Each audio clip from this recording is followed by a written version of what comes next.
Lorsqu'on a un kératocone, on va s'attacher à regarder sur des mesures successives, à des examens donc successifs, sur des consultations successives, si on a une aggravation, et on peut dépister des aggravations sur des topographies de façon très fine, avec des variations que l'on retrouve, et si l'on a une progression confirmée, malgré un arrêt des frottements oculaires, dans ce cas-là, on pourra indiquer un cross-linking cornéen. Alors ce cross-linking cornéen, c'est un traitement spécifique et qui va avoir pour objectif de stabiliser le kératocone. L'objectif n'est pas là d'améliorer la vision, ça n'est pas un objectif de réhabilitation visuelle, ça va être un objectif de stabilisation. Donc le but, c'est de bloquer ce kératocone, de bloquer la maladie, d'éviter que cette maladie ne s'aggrave, d'éviter d'évoluer vers des formes sévères. La technique chirurgicale, elle se fait au bloc opératoire. C'est une technique chirurgicale qui se fait sous anesthésie locale. On instille des gouttes qui endorment l'œil et qui endorment très bien l'œil.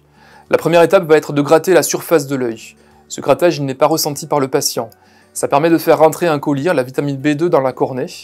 On va ensuite instiller, après avoir instillé ces collyres, on va ensuite appliquer des UV, qui sont des UVA, calibrés, vérifiés, contrôlés. Et la réaction entre la vitamine B2, la riboflavine et les UVA permet de renforcer la cornée, de la consolider. Le traitement, selon les techniques, dure entre 30 minutes et 1 heure. Les suites opératoires peuvent être douloureuses dans cette technique, puisque le fait de gratter la cornée va nécessiter une phase de cicatrisation, et cette cicatrisation, on le sait, pendant 2-3 jours peut être douloureuse. On applique systématiquement une lentille de contact en fin d'intervention. Cette lentille de contact est maintenue pendant 2 à 5 jours, et on va délivrer à nos patients des antalgiques pour passer le cap douloureux.